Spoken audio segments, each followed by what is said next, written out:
Welcome to Renaissance. Bismillahirrahmanirrahim. Assalamualaikum warahmatullahi wabarakatuh.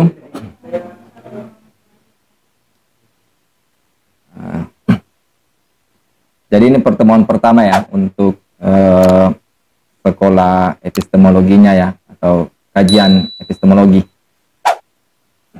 alias Al-Muntasar, dan semoga kita bisa menyelesaikan kajian ini sampai tuntas ya, sampai selesai gitu. Meskipun mungkin apa yang saya sampaikan ini hanya sekedar pengantar saja begitu. Tapi setidaknya apa yang saya sampaikan pada malam ini dan pertemuan-pertemuan selanjutnya itu bisa membuat teman-teman, adik-adik sekalian peserta di sini untuk setidaknya memahami epistemologi itu sendiri. Gitu. Di sini saya ada paper, cuma tidak untuk dibagi ya, tapi saya untuk baca, saya baca sendiri gitu. Tapi insya Allah paper ini kalau saya konsisten dari pertemuan 1 sampai pertemuan terakhir saya tulis ini rencananya ya akan dibuatkan modul gitu. Atau misalnya kalau tidak sukses dibuatkan modul, ini ya dibagikan saja kepada para peserta epistemologi ini sebagai hadiah gitu, karena sudah ingin bersusah-susah payah meraih pengetahuan gitu. Jadi metodenya ini metode membaca teks ya, sambil mengulik apa maksud dari teks yang saya baca ini. Saya sudah menyiapkan teksnya gitu. Jadi kita mulai ya, karena ini kajian, maka kita buat materi ini menjadi sistematis gitu. Sistematis maksudnya kita mulai dulu dari yang paling dasar sampai yang paling kompleks ya. Biasanya kita memulai itu dari definisi dulu. Jadi teman-teman sekalian, untuk memulai pertemuan kita pada kajian epistemologi ini, kita memulai dulu dari definisi. Apa itu epistemologi sebenarnya? Ya. Dan mengapa ini penting? Berarti setelah definisi kita mencoba untuk memahami urgensi dari epistemologi. Apa sih pentingnya, kenapa kita harus mempelajarinya? Barangkali sudah ada beberapa yang tahu di sini. Nah, jadi kalau kita lacak secara etimologi atau asal-usul kata, epistemologi berasal dari bahasa Yunani yang terdiri dari dua kata, episteme yang berarti pengetahuan dan logos yang berarti ilmu. Nah, sementara berdasarkan terminologi atau peristilahan ya, teman-teman, peristilahan, epistemologi itu ilmu tentang pengetahuan atau teori-teori pengetahuan. Jadi ringkasnya epistemologi ini, dari epistemologi ini kita akan mencoba untuk menjelaskan ya teori-teori pengetahuan manusia. Gitu. Apa-apa sih yang terkait dengan pengetahuan manusia, hakikat pengetahuan manusia itu apa, dan masih banyak lagi. Sebentar saya akan jabarkan pertanyaan-pertanyaan epistemologi yang penting untuk kita jawab pada kajian atau paket epistemologi ini gitu ya. Nah, di sini saya mengutip Ayatullah Misbayasdi ya, atau Taqi Misbayasdi.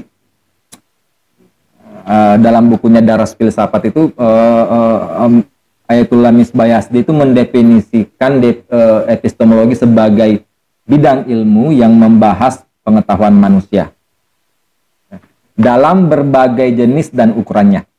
Jadi jadi epistemologi itu bidang ilmu yang membahas pengetahuan manusia dalam berbagai jenis dan ukurannya. dalam berbagai jenis dan ukurannya.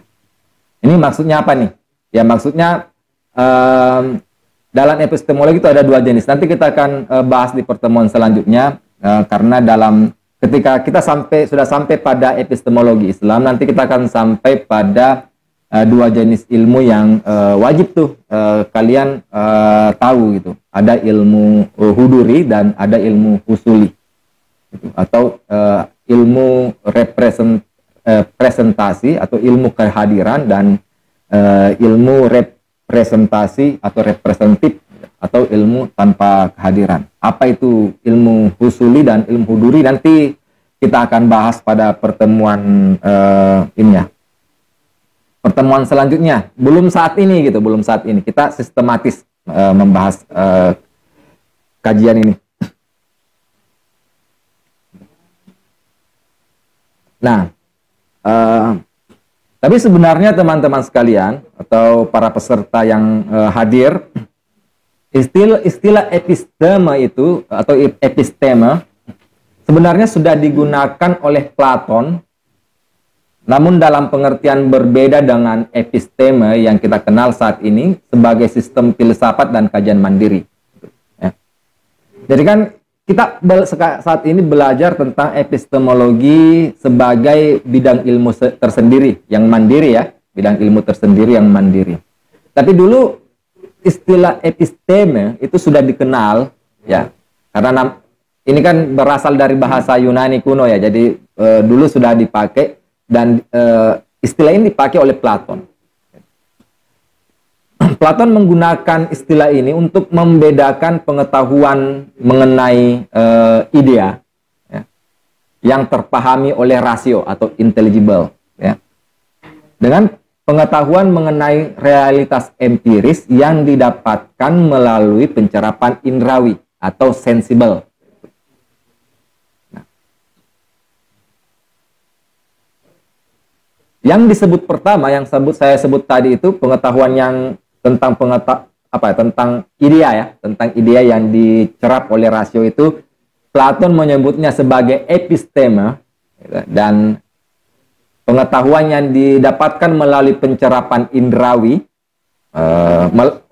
dari realitas partikular ini, realitas empiris ya, Platon menyebutnya sebagai opini atau doxa gitu. Episteme ini disebut sebagai pengetahuan sejati oleh Platon. Ya, pengetahuan tentang realitas sebagaimana adanya gitu.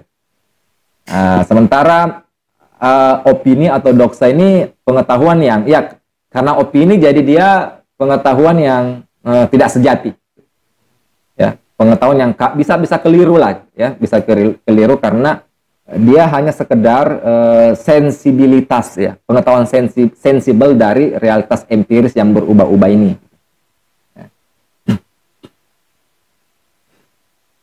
Nah, sementara nanti belakangan istilah epistemologi dalam yang kita kenal sekarang ya, epistemologi yang kita kenal sekarang terus diperkenalkan pertama kali oleh filsuf idealis pasca Hegelian, itu namanya dari asal Skotlandia gitu. Namanya James Frederick Ferrier. Itu dia perkenalkan istilah epistemologi ini dalam jadi dia ini punya karya berjudul Institute of Metaphysics gitu. Istilah epistemologi itu sudah diperkenalkan di situ. Ya. Nah, buku ini berisi bab tentang metafisika ya, dan juga berisi bab tentang pengetahuan manusia gitu ya. Yang dia sebut sebagai epistemologi gitu. Jadi istilah epistemologi ini belakangan baru kita kenal gitu di abad modern ya, di abad-abad di ini ya, tahun-tahun 1800-an lah, abad 17 18 gitu. Abad 18 ya baru kita kenal ini. Artinya karena di dalam buku ini sudah ada pembahasan tentang epistemologi. Jadi epistemologi ini sudah dibahas secara sistematis dan menjadi sebuah pengetahuan mandiri ya. Gitu. Dulu belum. Di masa Platon kajian tentang pengetahuan manusia itu dibahas bersamaan dengan kajian tentang ontologi atau metafisika. Jadi ketika membahas metafisika, pasti juga itu melekat pembahasan tentang epistemologi. Ya. Nah sekarang kan kita bisa pisah-pisahkan nih. Ada kajian tersendiri untuk metafisika, ada kajian tersendiri untuk epistemologi, dan keterpisahan itu ya, ketika epistemologi menjadi pengetahuan mandiri itu baru belakangan. Itu abad-abad 18, dan pertama kali menjadi kajian sistematis itu di abad 17 ya, oleh Leibniz dan John Locke gitu ya. Oleh Leibniz dan Leibniz itu seorang rasionalis, dan John Locke itu seorang empiris. Nanti kita akan bahas juga itu tentang rasionalisme dan empirisme gitu ya. Nah, terus urgensi epistemologi. Jadi kita belajar epistemologi ini untuk apa ya? Epistemologi itu berangkat dari premis dasar bahwa rasa ingin tahu itu adalah kodrat manusia. Jadi epistemologi itu premis dasarnya, ya. Jadi premis dasarnya itu adalah rasa ingin tahu itu adalah kodrat manusia. Itu tidak bisa dibantah itu. Ya. Meskipun nanti belakangan ada yang bantah bahwa manusia itu tidak mustahil mengetahui apapun ya. Nah, yang juga nanti kita akan bahas. Tapi premis dasarnya itu rasa ingin tahu adalah kodrat manusia. Gitu. Nah dari sinilah manusia mencelupkan diri dalam realitas untuk mengungkap tabir hal-hal yang dianggap masih enigma atau teka-teki. Bahkan hal-hal yang sudah jelas oleh common sense masyarakat. Kita selalu begitu ya, kita selalu kadang ketika sesuatu itu masih membingungkan oleh kita sendiri, kita selalu ingin mencari tahu apa sih itu. Ya. Karena dia masih membingungkan, dia masih sesuatu itu masih teka-teki oleh kita, sehingga rasa ingin tahu itu langsung aktif untuk merengkuh hal-hal yang kita tidak ketahui itu, yang masih menjadi misteri dalam diri kita gitu. Dan bukan hanya itu, yang sebagaimana saya jelaskan tadi, bahkan hal-hal yang sudah jelas pun itu berusaha juga untuk kita korek-korek gitu, ya. Kalian belajar misalnya metafisika atau ontologi, membicarakan tentang ada, being, ya. Itu kan ada, konsep wujud, konsep being itu sendiri. Itu kan suatu yang jelas ya, suatu yang sangat sederhana dan suatu yang sangat jelas. Manusia ada, atau muhajir ada. Konsep ada yang melekat dalam muhajir itu kan sesuatu yang sangat jelas. Gitu. Dia sesuatu yang tidak perlu kita pertanyakan kan. Karena kalau saya bilang muhajir ada, ya jelas. Kalian lihat saya ada di sini, dan itu tidak mengundang pertanyaan apapun bagi orang-orang yang berpikirnya normal gitu. Ya.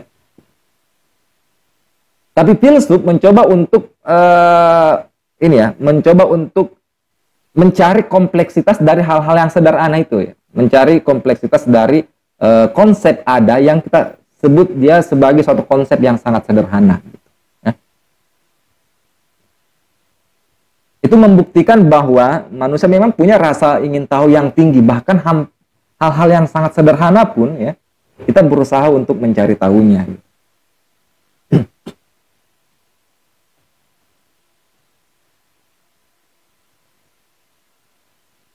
Nah, tapi hubungan antara manusia dan realitas tidak sesederhana yang kita bayangkan. Jadi, hubungan saya misalnya dengan meja ini itu tidak sesederhana yang kita bayangkan ya. Itu dalam epistemologi itu akhirnya menjadi rumit begitu. Ya. Karena misalnya gini, ketika kalian melihat laptop ini, gitu, yang kamu lihat pada laptop ini adalah penampakan laptopnya atau laptop sebagaimana adanya. Itu menjadi rumit pembahasan itu dalam epistemologi. Gitu. Ya. Tapi kalau orang-orang yang lain kan, ya ngapain kita mau cari tahu itu kan kayak apa ya? Kayak semacam kurang kerjaan gitu loh. Ya. Laptop ini kan ada nih. Yang saya lihat dari apa yang saya persepsikan dari laptop ini, penampakannya laptop atau laptop sebagaimana adanya. Jadi ada dua entitas yang berbeda gitu. penampakan laptop dan laptop sebagaimana adanya. Dan ini problem epistemologi gitu. Ya nanti kemudian banyak membelah para filsuf. Ya. Ada yang sepakat yang kita tangkap itu ya cuma penampakan saja gitu. Realitas sebagaimana adanya itu tidak bisa kita jangkau gitu. Ada yang bilang oh bisa, enggak bisa. Gitu. Apa yang saya alami itu persepsikan itu objek itu sendiri gitu loh. Ya. Gitu. Dan akhirnya dari situlah muncullah beberapa aliran-aliran epistemologi. Nanti kita akan bahas lebih detail di kesempatan yang lain ya. Mungkin kita belum sampai di situ di sini. Karena pengenalan manusia, jadi tadi hubungan antara manusia dan realitas itu tidak sesederhana yang kita bayangkan.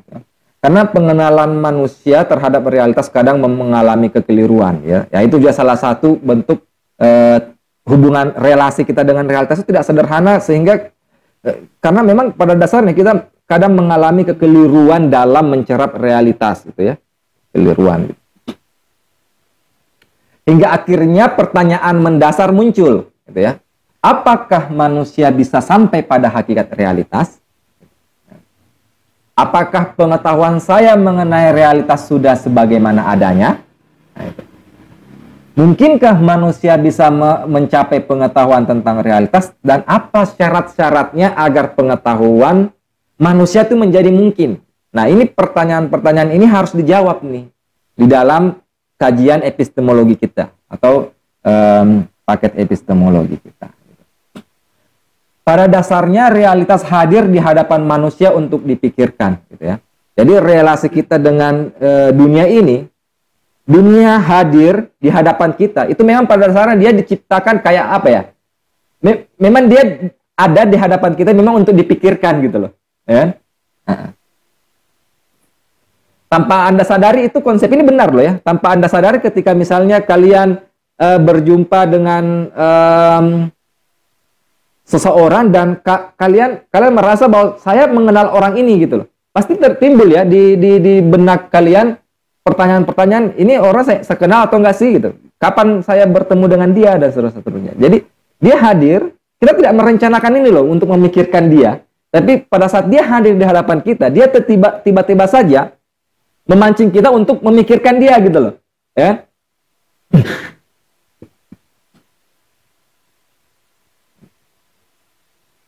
Nah, realitas hadir dengan segala enigma yang menyelimutinya, menampakkan dirinya pada manusia untuk diketahui. Gitu ya.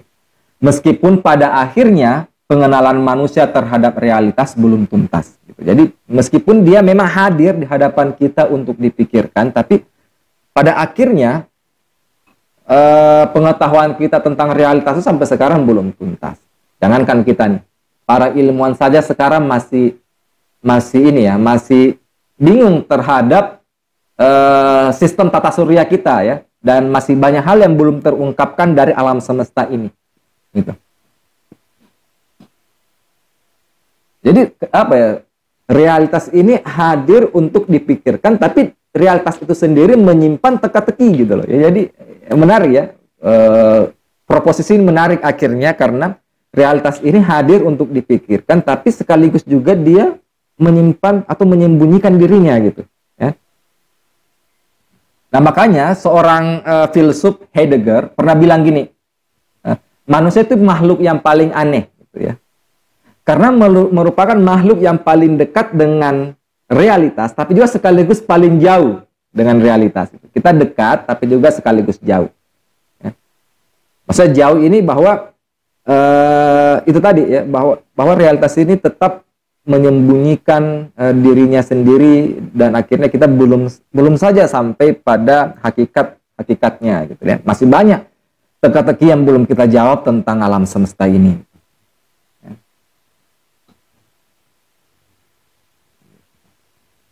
Nah, akhirnya timbul lagi pertanyaan-pertanyaan epistemologi yang harus kita jawab dari proposisi tadi gitu. Apa saja yang bisa kita ketahui ya? Karena kan tadi kita bicara tentang realitas, terus kalau gitu apa saja yang bisa kita ketahui? Ya. Sejauh mana saya dapat melekat dengan realitas?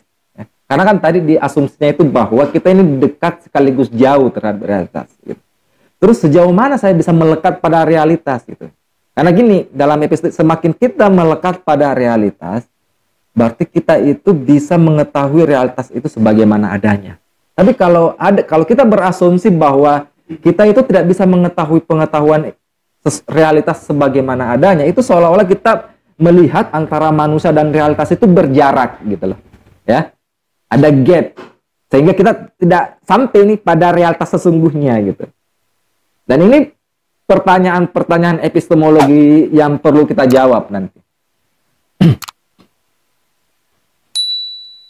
Nah, sejumlah pertanyaan-pertanyaan filosofis itu menjadi dasar bagi urgensi epistemologi. Jadi, kenapa epistemologi itu urgen? Karena kita berusaha untuk menjawab pertanyaan-pertanyaan tadi gitu. Itu kan pertanyaan-pertanyaan penting ya untuk kita jawab gitu. Jadi arti penting epistemologi untuk dipelajari agar kita tahu mana yang harus dipercaya dan dipertahankan agar kita tak jatuh dalam kekeliruan. Tadi sudah dijelaskan bahwa pada saat kita berjumpa dengan realitas dan berdialog dengan realitas, kita juga pada akhirnya masih terjebak dalam kekeliruan. Epistemologi itu membantu kita untuk menghindarkan kita dari kekeliruan gitu. Kita butuh pegangan dalam hidup ini.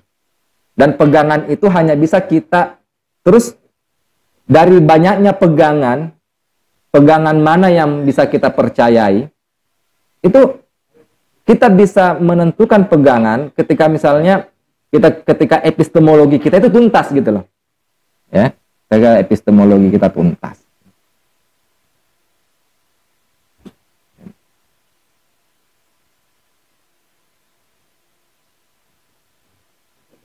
Menentukan pegangan adalah hal penting, ya.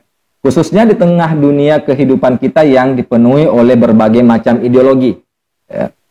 Dalam tatanan masyarakat kita, ada banyak perbedaan sistem nilai dan landasan hidup, mengindikasikan adanya perbedaan ideologi. Apa yang membuat perbedaan ideologi itu muncul? Kata Murtada Murtahari, karena adanya perbedaan dalam memandang dunia. Itu saya kutip dari bukunya ya, berjudul Epistemologi, dan ini penting untuk dimiliki oleh teman-teman karena ini adalah buku rujukan yang sangat penting dan yang paling dasar dalam mempelajari epistemologi ya.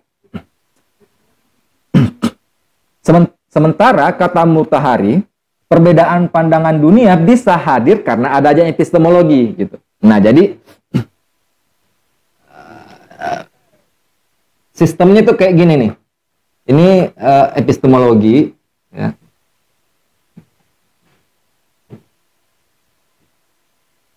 Ini pandangan dunia.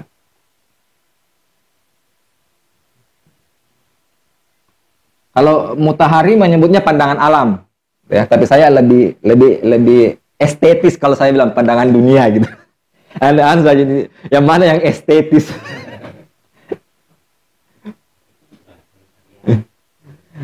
Dan ideologi. Jadi sistemnya gini. Kenapa kita bisa punya ideologi? Karena kita punya pandangan dunia. Nah, gitu. Kenapa kita bisa punya pandangan dunia? Karena kita punya epistemologi. Gitu. Ya sebenarnya itu.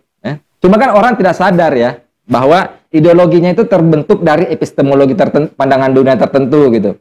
Pandangan dunia tertentu itu terbentuk oleh epistemologi tertentu. Orang tidak sadar karena kan ideologi itu ketika dia sudah menjadi ideologi, dia kan akhirnya menjadi doktrin ya. Dia menjadi doktrin suatu hal yang aksiomatik a priori dan tak perlu dipertanyakan lagi. Begitu.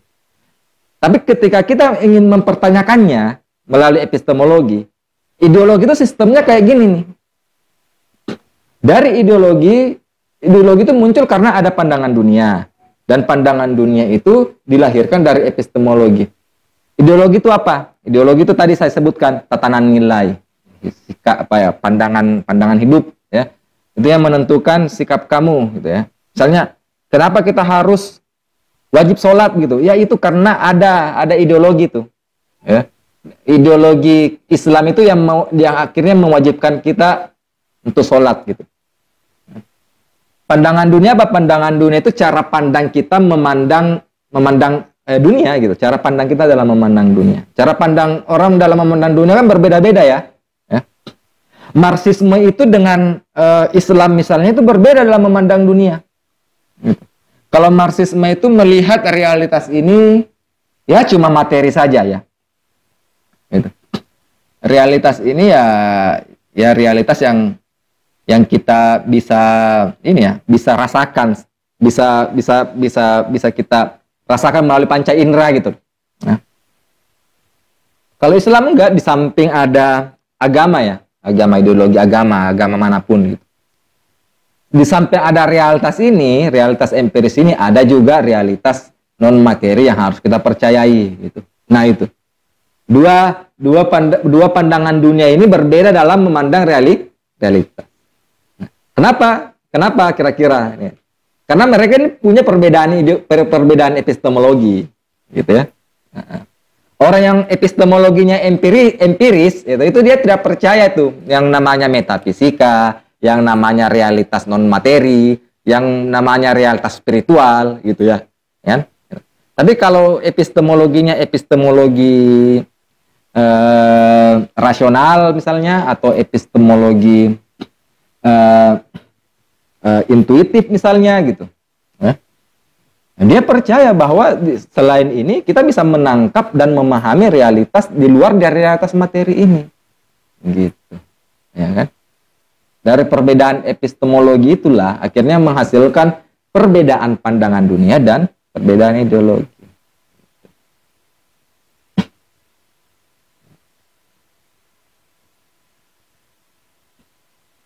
Untuk bisa menentukan mana ideologi yang sebaiknya kita pegang teguh, ya, maka kita harus sampai pada fondasi ideologi itu sendiri, yang tak lain dan tak bukan adalah epistemologi.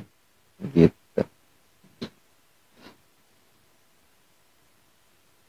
Karena epistemologi adalah sarana penting bagi pembentukan pandangan dunia dan ideologi manusia.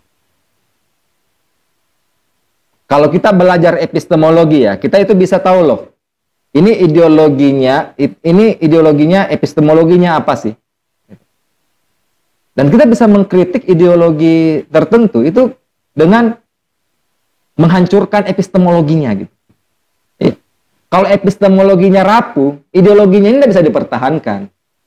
Ya. Nah, makanya dari situlah kita bisa menegaskan mana sih ideologi yang harus saya pegang teguh, mana pegangan nih yang bisa saya pegang teguh. Itu bisa kalian lakukan dengan memeriksa seluruh epistemologi dari pegangan itu. Kalau epistemologinya rapuh, ya ngapain kita mau percayai gitu loh, ya. Kalau epistemologinya kuat, baru kita pegang teguh ya ideologi itu. Gitu. Nah ini salah satu juga urgensi belajar epistemologi itu begitu. Ya.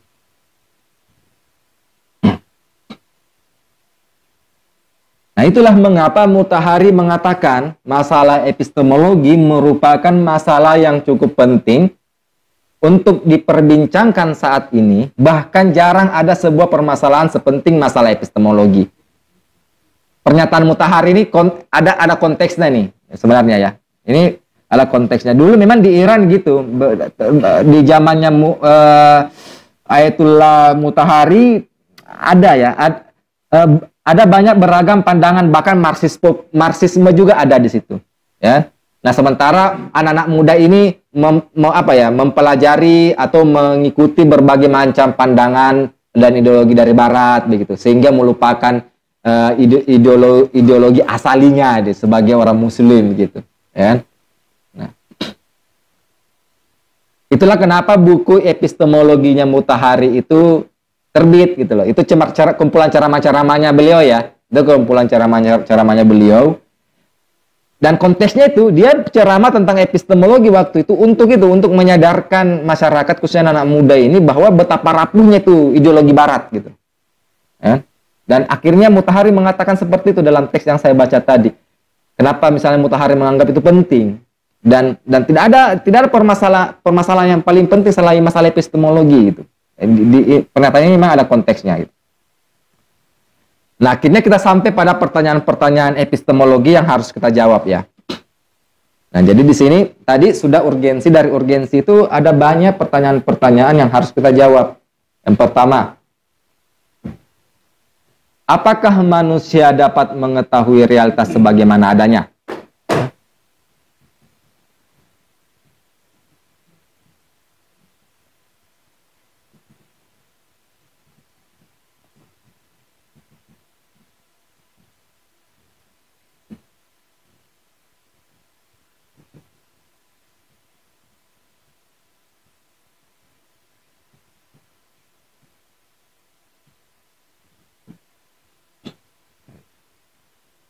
Nah, pertanyaan ini terkait dengan probabilitas pengetahuan atau kemungkinan pengetahuan.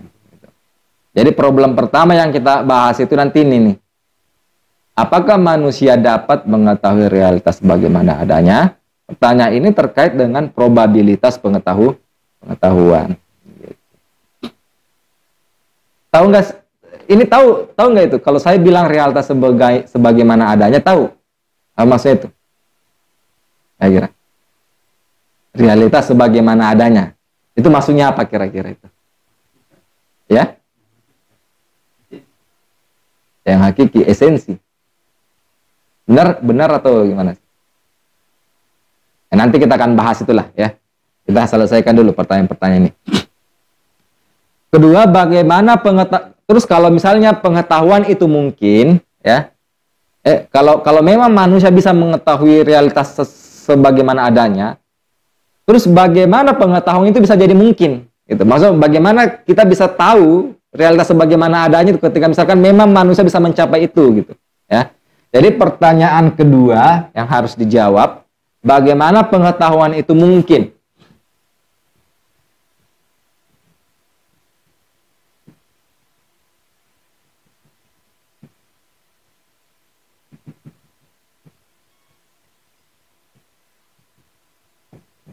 Bagaimana pengetahuan itu mungkin? Ini pertanyaan ini terkait dengan sumber, syarat-syarat, dan batas-batas pengetahuan.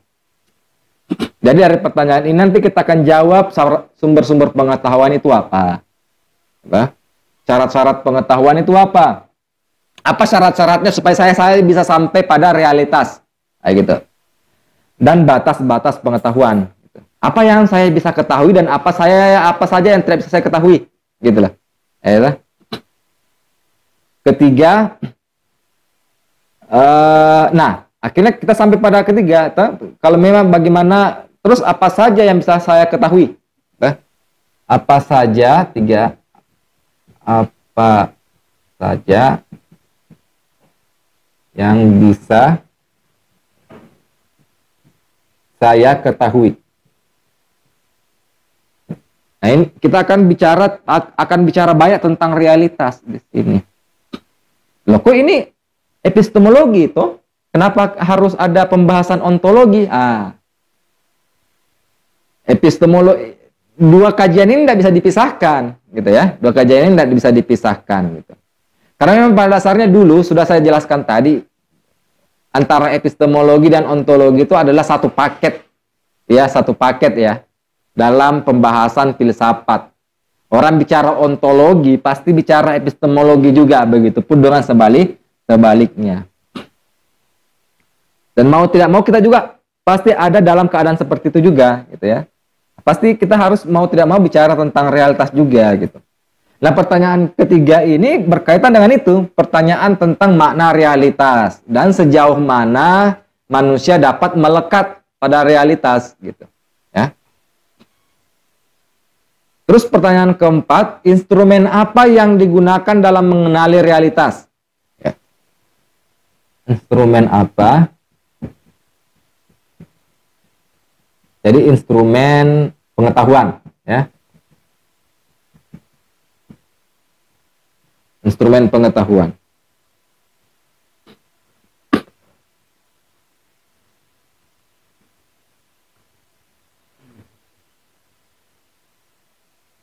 Nah, yang terakhir, berapa jenis pengetahuan manusia yang bisa dicapai dalam tindak mengetahui? Nah, di sini kita akan bicara tentang jenis-jenis pengetahuan. Jenis-jenis pengetahuan. Nah, ini, oh enggak. Atau kita kasih masuk saja deh. Semoga kita bisa dapat ya. Tentang ini, tentang kebenaran ya. Bagian terakhir, insya Allah kalau kita bisa sampai ke sini, kita akan bicara tentang kebenaran.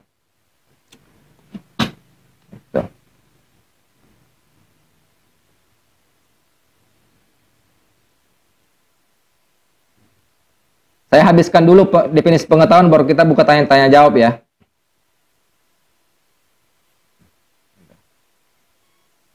Nah, terus pengetahuan itu apa?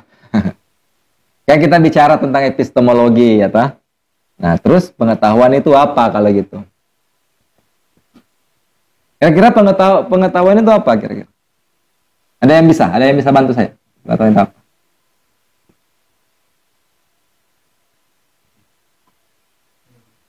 Nah, pengetahuan itu apa kira-kira?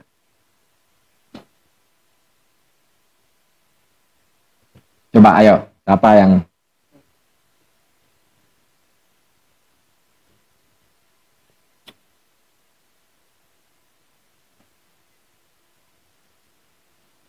ada yang pernah dengar bahwa pengetahuan itu tidak bisa didefinisikan? Ada yang pernah dengar kata-kata seperti itu? Itu maksudnya bahwa pengetahuan itu bersifat sui generis gitu, atau badihi ya, dalam istilah epistemologi Islam itu badihi, bersifat self evident gitu. Ya. Jadi pengetahuan itu adalah konsep yang sangat jelas dan sederhana gitu ya. Nah, swabukti sudah jelas pada dirinya sendiri sehingga dia tidak bisa didefinisikan gitu. Sesuatu yang didefinisikan kan karena dia belum jelas gitu. Saking sederhananya tidak bisa dipecah-pecah dalam genus dan diferensia gitu. Ya, saking jelasnya pengetahuan itu tidak bisa dipecah-pecah lagi dalam beberapa konsep. Tidak bisa kita pecah dalam genus dan diferensia gitu. Kira-kira apa genus dan diferensianya pengetahuan? Kalau dia punya, berarti kita bisa definisikan. Karena dia sudah sangat jelas dan sangat sederhana, sehingga tak bisa lagi dipecah-pecah dalam konsep-konsep genus dan diferensia, sehingga pandangan ini mengatakan bahwa pengetahuan itu tidak bisa didefinisikan. Ya kan? Apa itu? Kira-kira apa? Ini sudah belajar logika kan? Nah, kira-kira apa? Genus dan diferensianya pengetahuan itu apa kira-kira? Pandangan ini mengatakan enggak, pengetahuan itu tidak bisa didefinisikan.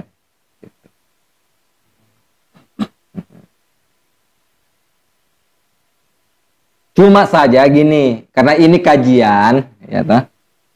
Jadi kita harus tanda petik memaksakan diri untuk mendefinisikannya gitu loh. Iya. Iya. Kita nggak pakai konsep ini, konsep bahwa pengetahuan itu tidak bisa didefinisikan. Kita harus tanda petik memaksakan diri untuk mendefinisikan, bukan mendefinisikan tapi menjelaskan pengetahuan itu apa gitu.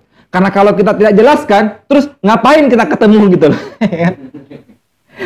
Ngapain kita belajar epistemologi kalau konsep dasarnya saya tidak bisa kita jelaskan gitu ya. Gitu. Tapi memang benar bahwa pengetahuan itu tidak bisa didefinisikan. Memang benar itu. Ya. Tapi setidaknya kita bisa jelaskan pengetahuan itu apa loh gitu. Ya. Nah, Taqi Misbayasdi mengatakan, ini menarik nih, bukan definisi sih. Taqi Misbayasdi juga mengatakan ini bukan definisi tapi penjelasan gitu ya. Kalau kita menjelaskan bukan mendefinisikan, Taqi Misbayasdi itu memberikan tanda petik gitu, bukan mendefinisikan, menjelaskan gitu. Kalau kita mesti menjelaskan pengetahuan gitu ya, sebaiknya kita mengatakan bahwa ya, pengetahuan adalah hadirnya sesuatu atau bentuk partikular atau konsep umum pada maujud mujarad. Itu maujud mujarad maksudnya gini. Ya itu anunya konsekuensinya kalau kita pakai buku-buku dari epistemologi Islam itu banyak sekali anunya apa ya konsep-konsep yang kayak apa ya kedengaran aneh ya gitu.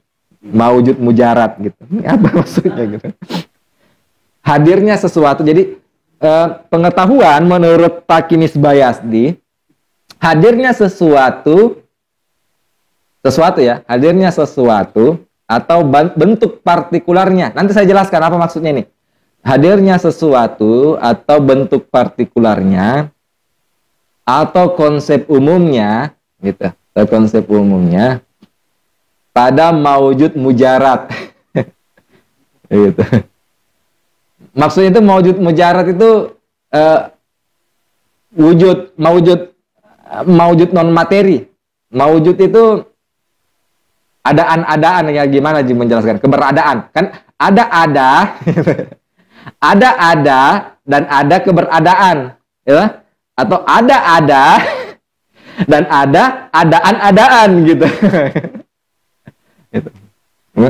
Adaan itu yang kayak gini nih adaan itu yang saya maksud maujud ya atau keberadaan gitu ya realitas ini yang kita konsepsikan yang ini mungkinun wujud gitu dalam istilahnya filsafat Islam itu wujud mungkin ya ini semua nih ya. Maujud jadi kalau saya bilang atau realitas ya realitas saja ya untuk memudahkan kita bilang apa ya sebut dia realitas maujud mujarad maksudnya itu realitas non materi jadi hadirnya sesuatu atau bentuk partikularnya atau konsep umumnya pada realitas non materi. Realitas non materi ini yang dimaksud apa? Siapa? Nah, pikiran, jiwa, gitu loh. Jadi bentuk partikular realitas itu masuk ke sini nih. Itu pengetahuan namanya. Jadi masuk realitas ini adalah subjek ya, subjek yang mengetahui. Subjek yang mengetahui itu siapa? Subjek dengan pikirannya, subjek dengan jiwanya. Gitu. Jiwa dan pikiran itu imateri ya. Imateri. Gitu. Ya itu maksudnya itu. Jadi saya ulang lagi ya. Hadirnya sesuatu atau bentuk partikularnya atau konsep umumnya pada maujud mujarad atau realitas non materi atau kepikiran gitu. Pikiran ya. Jadi ada 3 konsep yang harus kita jelaskan. Ini maksudnya apa nih? Ada bentuk partikular. Ada bentuk partikular.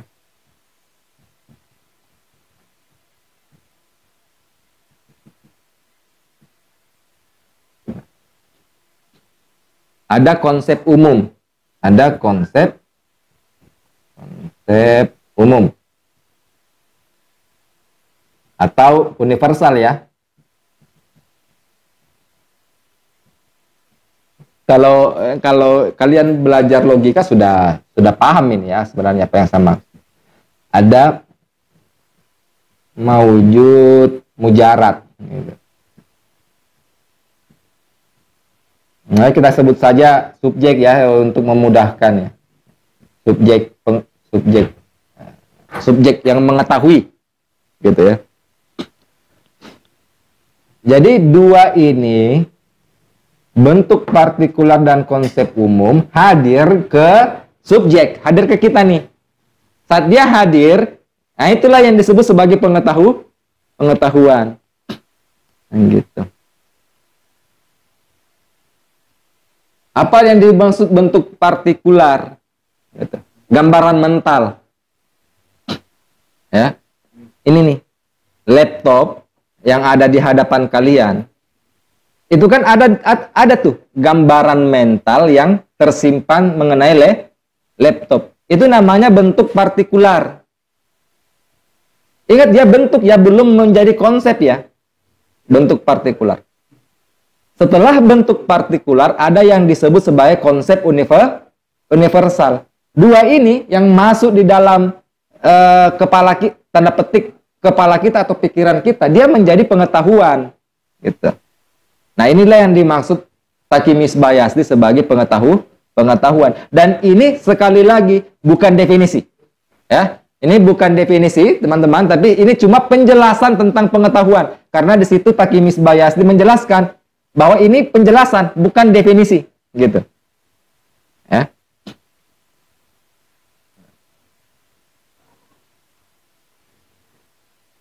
Jadi bentuk partikular itu gambaran mental. Jadi ketika saya mempersepsi, ya, saya melihat laptop ini, ya, saya melihat laptop ini dan seketika saat itu juga gambaran mental, ya, gambaran mental tentang laptop ini hadir di kepala saya, itu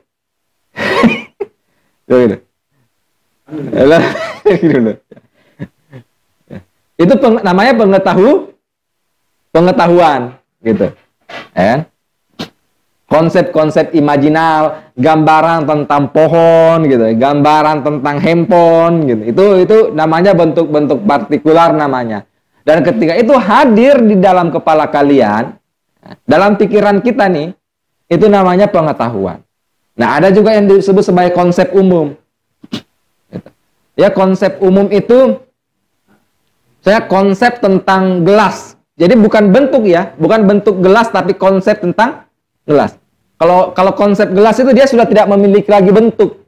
Nanti kita akan bahas ini di pembahasan selanjutnya secara detail. Tapi untuk permulaan ini tahu dulu. Itu tahu sedikit dulu lah tentang konsep, bahwa konsep itu yang dimaksud itu adalah konsep universal gitu. Konsep meja yang dia sudah tidak lagi memiliki bentuk ya, bentuk meja ya. Yang 4 kaki, ya 4 kakinya yang berbentuk kayu, ndak punya lagi seperti itu, tapi dia sudah berbentuk konsep tentang meja. Itu yang disebut sebagai konsep universal. Itu juga ketika itu juga hadir di pikiran kita, dia adalah pengetahuan. Jadi ini dua ini yang masuk untuk pengetahuan. Nah, gitu.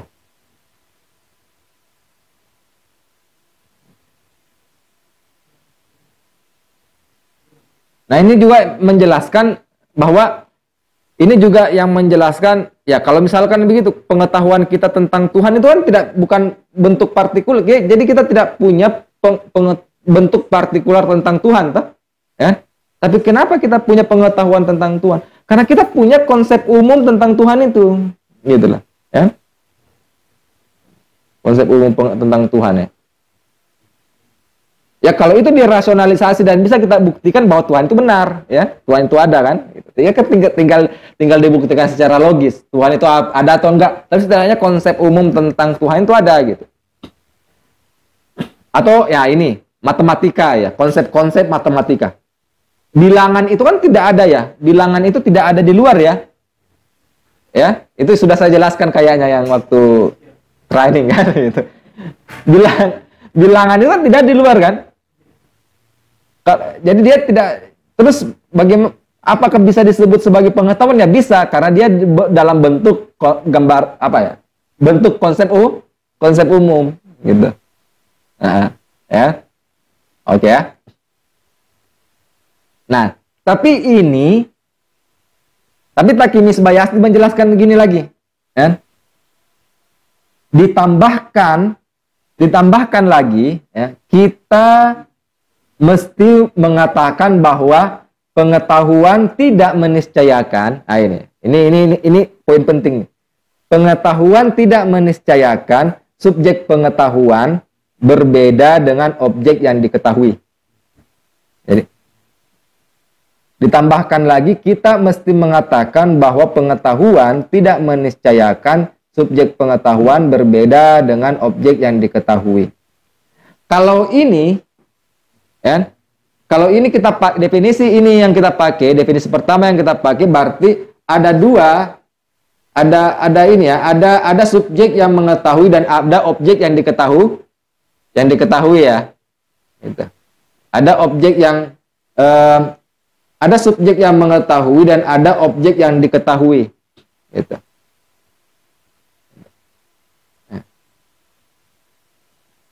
Di dalam epistemologi Islam nanti kita akan bahas, itu objek itu ada dua lagi. Ada objek internal, ada objek eksternal, atau ada objek imanen dan ada objek transitif. Nanti kita akan jelaskan itu, tapi setidaknya ini ada dua. Jadi seolah-olah kita dengan objek itu terpisah, gitu ya, terpisah. Tapi sebenarnya pengetahuan itu, kata Taqi Misbayazdi, itu tidak meniscayakan kita, tidak meniscayakan subjek dengan objek itu terpisah. Karena ada pengetahuan yang membuat subjek dan objek itu adalah satu kesatuan. Gitu. Ada. Ada yang membuat, ada pengetahuan yang meniscayakan subjek dan objek itu identik. Gitu. Nah, inilah nanti yang disebut sebagai pengetahuan huduri atau pengetahuan kehadiran. Gitu.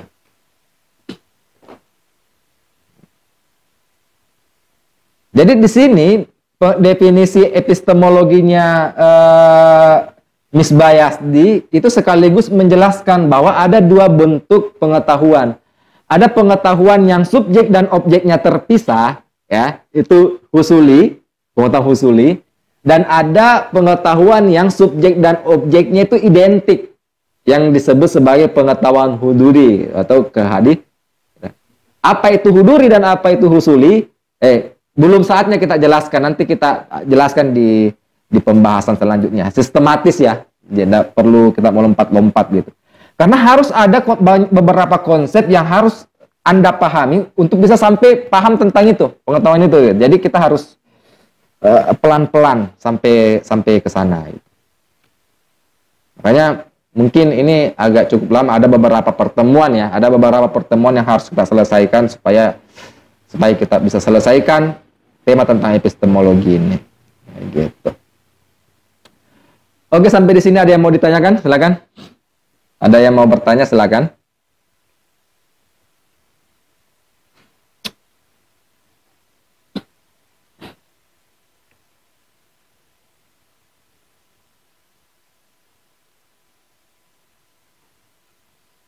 Silakan ya, kalau ada yang mau bertanya silakan. Ada yang mau makan kue silakan juga, yang mau minum kue silakan. Minum kue. Makan kue silakan gitu. Oh ya, silakan.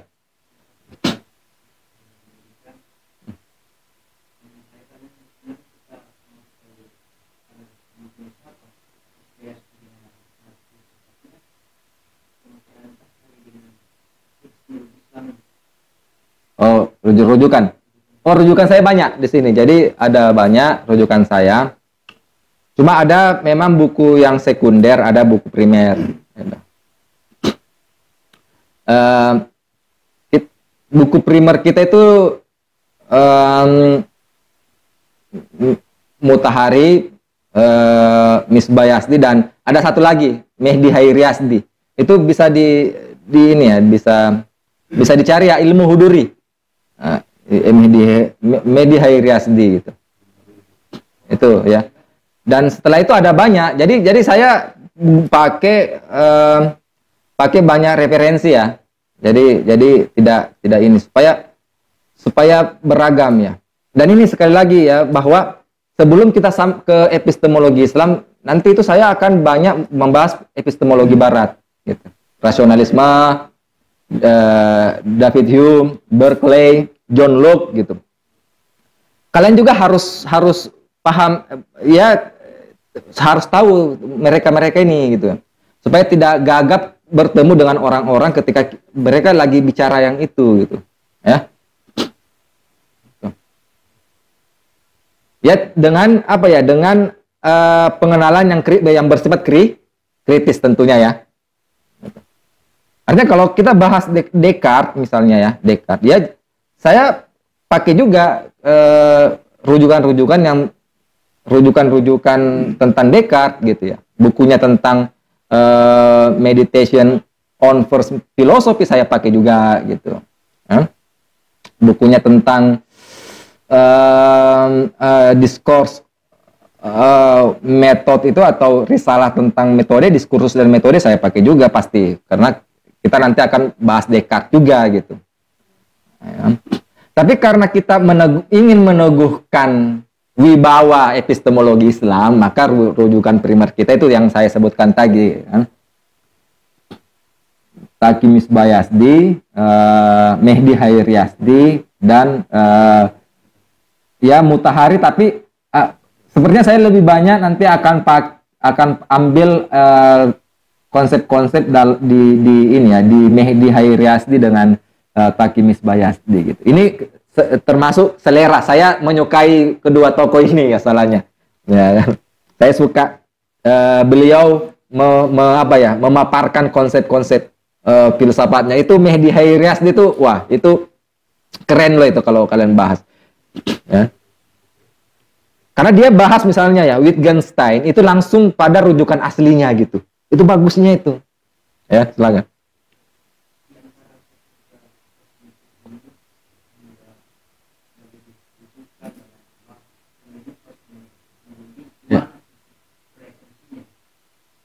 Oh, relevansinya tergantung dari konteks.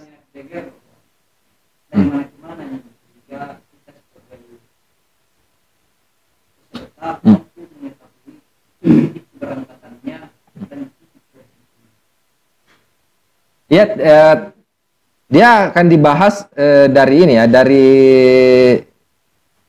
yang mana saya rujuk begitu. Ya, tidak semua harus kita ambil kan.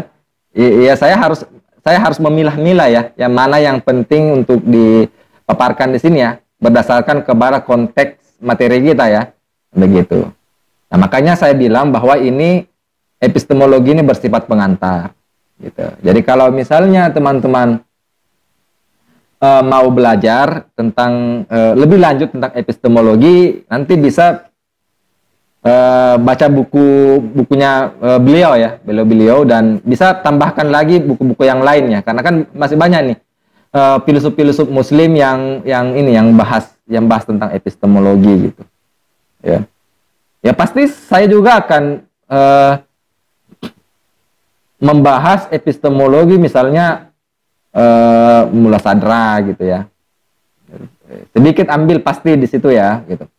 Kan tapi Mehdi Hair Yazdi dengan Taqi Misbah Yazdi ini karena dia bicara tentang epistemologi Islam secara umum, jadi enak kan masuknya kan. Jadi kita tidak perlu lagi bahas toko per toko gitu. Ya. Tapi nanti di epistemologi Barat saya berkepentingan untuk bahas toko per toko gitu. Karena ketika misalkan kita bahas rasionalisme, pasti otomatis kita membahas Descartes misalnya. Ya. Kalau kita bahas empirisme, pasti mau tidak mau kita harus bahas John Locke atau Berkeley atau David Hume dan seterusnya kan.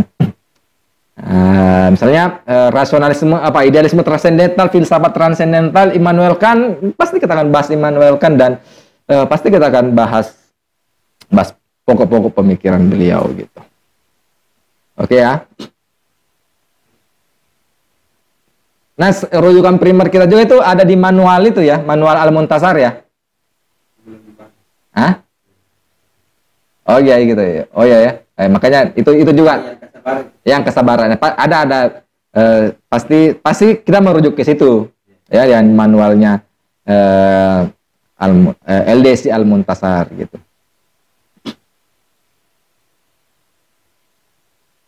Nah, oke, kita masuk ke ini ya, probabilitas pengetahuan ya. Kita masuk ke probabilitas pengetahuan.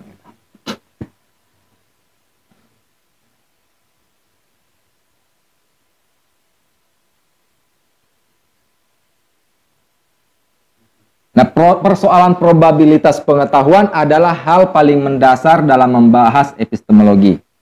Ya. Meski terlihat sepele, namun dalam perbincangan filosofis, masalah mendasar ini akhirnya menjadi kompleks. Khususnya di hadapan kaum relativis atau skeptis dan memustahilkan manusia dapat mencapai pengetahuan mengenai realitas sebagaimana adanya. Pandangan ketidakmungkinan epistemologi mengemuka di era Yunani kuno melalui pandangan kaum sofis atau biasa pula kita sebut sofisme. Gitu. Ya, kita perlu bahas ini nih. Kita perlu bahas ini dan beberapa pandangannya ya. Mungkin ada yang sudah dapat, tapi barangkali saya membahas ada hal-hal baru, ya kan? Jadi mungkin saja jadi kita perlu membahasnya gitu.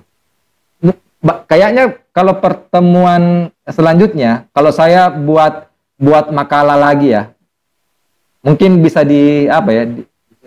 diperbanyak ya kayaknya di fotokopi kayaknya, jadi bagus ya, baru di share ke teman-temannya. Kayaknya ya, nggak usah filenya ya, karena nanti disebar-sebar gitu kan. Karena ini nanti saya mau kumpulkan dan menjadi modul. Kalau memungkinkan dan layak dijadikan buku. Ya.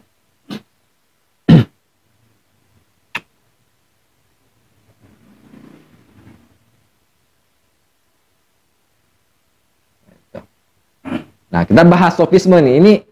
Jadi kan tadi ada pertanyaan tentang mungkinkah kita mengetahui sesuatu sebagaimana adanya ya? Ada pertanyaan begitu ya tadi ya, kita ajukan ya, gitu. Dan kita bicara tentang probabilitas pengetahuan. Tapi ada di suatu masa di abad 5 Masehi, sebelum Masehi di Yunani, itu kelompok orang yang memustahilkan kemungkinan probabilitas epistemologi itu ya. Memustahilkan pengetahuan tentang memustahilkan kita mendapat kebenaran, memustahilkan kita bisa menentukan nilai secara pasti dan seterusnya gitu. Nah, sofisme adalah aliran atau pergerakan yang dipelopori oleh para sofistes. Jadi sofistes namanya ya. Mereka disebut sebagai sofistes dan kita Indonesiakan jadi sofis gitu. Sofistes atau sofis di Yunani kuno sekitar abad 5 sebelum Masehi. Ya. Sofistes atau sofis merujuk pada orang-orang bijaksana dan cendekiawan yang mengajarkan ilmu seperti matematika, astronomi, gitu ya, ilmu bahasa, hingga retorika dan ilmu pidato gitu. Nah, ini yang paling penting. Mereka ini jago sekali, handal dalam membuat argumentasi gitu ya. Karena mereka memang ahli dalam retorika dan pidato gitu.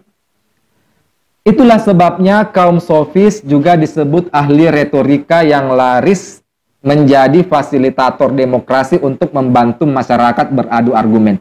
Jadi dulu kaum sofis itu sudah hidup di zaman demokrasi Athena, ya, di suatu sistem masyarakat yang disebut sebagai polis, gitu loh. Ya, jadi mereka sudah hidup di zaman itu, begitu.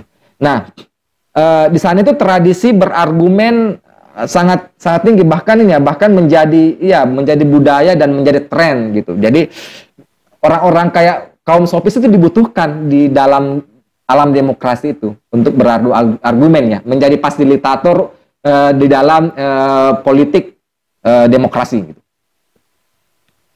Di Yunani waktu itu ya, di sini saya merujuk Bertens ya. Bahasa menjadi alat politik yang penting gitu ya. Jadi bahasa, makanya mereka ini kaum sofis itu jago sekali itu berargumen ya, jago dalam berpidato, jago dalam logika, jago juga dalam dalam ilmu bahasa gitu. Kata Bertens, bahasa menjadi alat politik yang penting waktu itu gitu. Sukses tidaknya seseorang di bidang politik itu tergantung pada kemahiran berbahasa di sidang umum, dewan harian dan sidang pengadilan gitu. Jadi mereka juga karena mereka sudah menganut demokrasi, maka bahkan di situ demokrasi pertama ya yang dibudayakan gitu. Nah, di sana itu kalau penyelesaian masalah harus lewat sidang-sidang, harus melalui dewan-dewan harian dan seterusnya gitu. Kondisi ini membuat kaum sofis laris menjadi guru retorika dan fasilitator demokrasi. Kaum sofis ini guru ya, cendekiawan, dia bahkan membentuk sekolah-sekolah ya, sekolah untuk belajar matematika, astronomi sampai ilmu debat. ilmu debat ya, gitu. Mereka ini guru. Bahkan sekolahnya kaum sofis itu menjadi rujukan untuk sekolah pertama di dunia gitu. Ya. Masih ada pembahasan. Nah, namun masalahnya di era demokrasi Athena, kaum sofis melalui keahlian retorika dan berargumen hadir menawarkan cara pandang yang kelihatan logis, canggih dan cerdas, padahal sesat dan menipu. Dan ini banyak loh kita temukan di sekarang ya. Ya, tunggu-tunggu saja nanti di 2024 itu banyak orang-orang bermunculan, yang pakar-pakar, yang sok-sok ahli bermunculan, itu menawarkan argumentasi-argumentasi yang sangat canggih, jelimet, gitu. Padahal sebenarnya bertujuan untuk menipu ya. Gitu. Iya.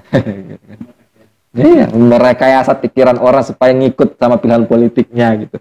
Dan itu sudah dilakukan dan terjadi dulu di abad 5 sebelum Masehi dan dipelopori oleh kaum sofis. Makanya kalau ada orang-orang yang kayak gitu nanti, para elit-elit yang punya modal ngomong doang ya, untuk mempengaruhi orang ya, dengan bertujuan untuk menipu dan untuk demi kepentingan pribadinya, maka bisa kita sebut dia sebagai kaum neosofisme gitu ya.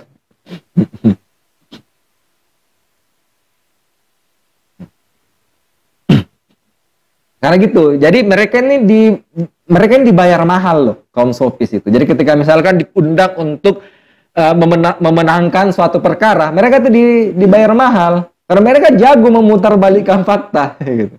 Ya. Jago ini ya. Mereka itu punya kemampuan persuasi yang hebat gitu loh. Sampai-sampai yang salah bisa dianggap benar dan yang benar bisa dianggap salah gitu.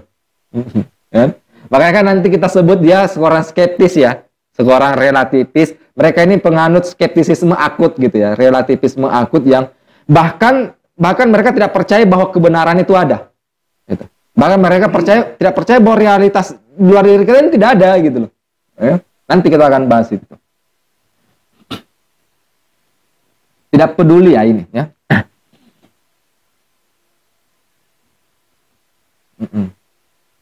Jadi dari sinilah kaum sofis itu mendapatkan makna peyoratif ya, sebagai seorang yang menipu orang lain dengan menggunakan argumentasi yang keliru. Jadi sebenarnya kaum sofis ini bagus. Sisi positifnya ada karena dia membentuk sekolah, mengajari orang-orang gitu. Cuma kan ya mereka harus dibayar ya. Supaya kita mau dapat ilmunya harus dibayar gitu. Kaum sofis itu tidak mengenal majelis-majelis gratis kayak begini gitu. Ini kan gratis ya. Ini yang gratis gitu. Dikasih kopi lagi sama kue gitu. Ya. Kalau saya kaum sofis, saya minta bayaran sama kalian. Tapi kaum sofis itu enggak, dia dibayar mahal untuk pendidikannya dan untuk dipakai jasanya di dalam menjadi fasilitator demokrasi. Ya. Nah, kecenderungan menipu dan mempermainkan kebenaran bukan tanpa alasan. Ya, ini jadi mereka ini memang punya pandangan. Jadi mereka bikin argumen yang menipu itu ya dengan bahasa apa ya? Dengan logika cacat tapi seolah-olah benar. Itu sebenarnya dia bukan tanpa alasan. Mereka punya basis pandangan juga gitu. Sofisme memandang jika segala sesuatu, baik tesis-tesis tentang moral dan pengenalan, maksudnya pengetahuan ya, pengenalan kita tentang realitas, itu bersifat relatif, ya, bersifat relatif dan hanya konvensi masyarakat belaka. Jadi kaum sofis ini pengelana, dia selalu mereka ini sering menjelajahi dari satu tempat ke tempat yang lain, dan dari penjelajahannya ke tempat-tempat yang lain bertemu dengan masyarakat dan budaya yang berbeda-beda, mereka akhirnya membuat kesimpulan bahwa apa yang disebut sebagai hukum, apa yang disebut sebagai kebudayaan, keadilan, itu ternyata berbeda-beda dari satu budaya ke budaya-budaya yang lain. Begitu. Jadi tidak ada itu yang disebut sebagai pengetahuan yang semua orang sepakat gitu loh. Ya. Tidak ada itu yang disebut sebagai pengetahuan yang bersifat universal yang semua orang sepakat. Pengetahuan itu hanya terbentuk berdasarkan pada subjektivitas orang masing-masing. Jadi kita semua yang bentuk, ya, gitu. Jadi bersifat relatif, hanya konvensi masyarakat belaka. Gitu.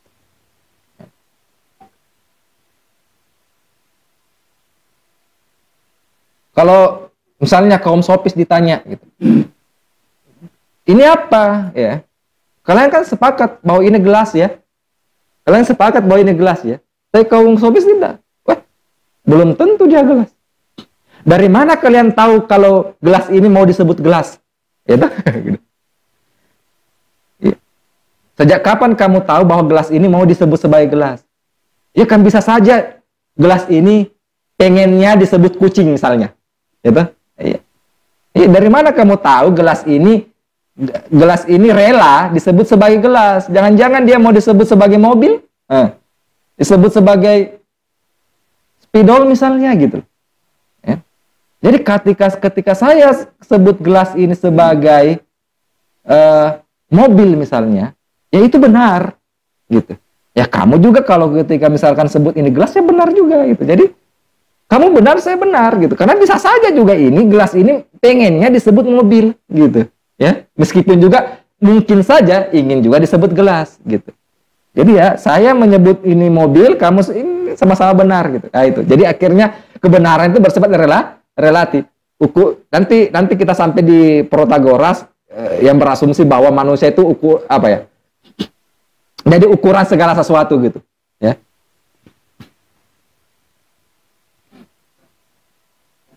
Ayo silakan, ya silakan. Ya.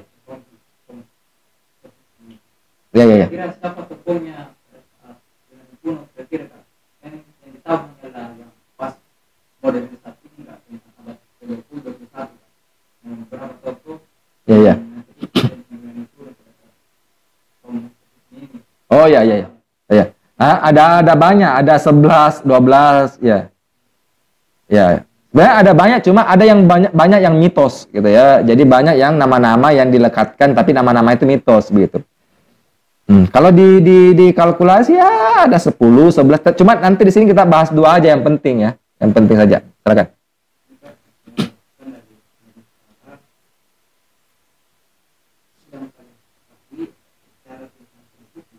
Ya.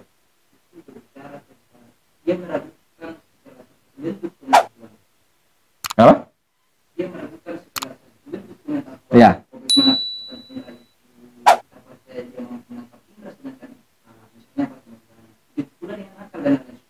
Ya. Namun konteks yang dibicarakan ini bahwa konsumis itu adalah orang-orang yang cenderung memanipulasi sesuatu, sedangkan dia di Yunani kuno sebagaimana Socrates dengan Bapak Terpurida. Ya. Sebelum menemukan bahwa dia adalah orang yang sufis, dimana yang dijabarkan tadi bahwa orang yang sufis itu orang yang berpikir, memiliki kehendakan dan lain-lain sebagainya. Sedangkan sejarah-sejarah yang ditemukan tidak seperti itu. Bagaimana yang di dalam bagaimana itu terdapat sendiri hingga Sejarah gimana? sufisme itu aku peragu ini diperdekatkan kepada orang yang sering memanipulasi keadaan. Ya. Sedangkan cikal bakalnya dalam epistemologi Islam justru berbicara tentang orang yang meragukan ini persoalan alat dan instrumen yang ada di dalam diri manusia itu karena memiliki bentuk kesalahan sehingga dia meragukan sesuatu. Sebagaimana Descartes, Hilo dan Al-Ghazali misalnya. Oh ya. Apakah kita berdekatkan sebagai Al-Ghazali adalah orang yang memanipulasi keadaan? Ya. Jadi perlu dipertanyakan. Ya. Oh gitu. Al-Ghazali itu sama Descartes itu dia bukan ragu demi keraguan, tapi mereka ragu untuk mencapai keyakinan. Itu beda loh itu. Ya, nah ini makanya ya, itu penting kita belajar misalnya Descartes. Gitu. Jangan-jangan kalian meyakini bahwa Descartes itu kayak macam-macam Protagoras yang skeptiknya itu kayak enggak gitu. Kaum sofis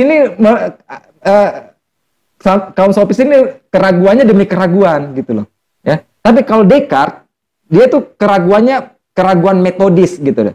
Dia meragu untuk mencapai suatu keyakinan gitu. Tapi kaum sofis dia tidak ada keyakinan gitu loh. Gimana caranya mau dapat keyakinan? Mereka skeptik ya.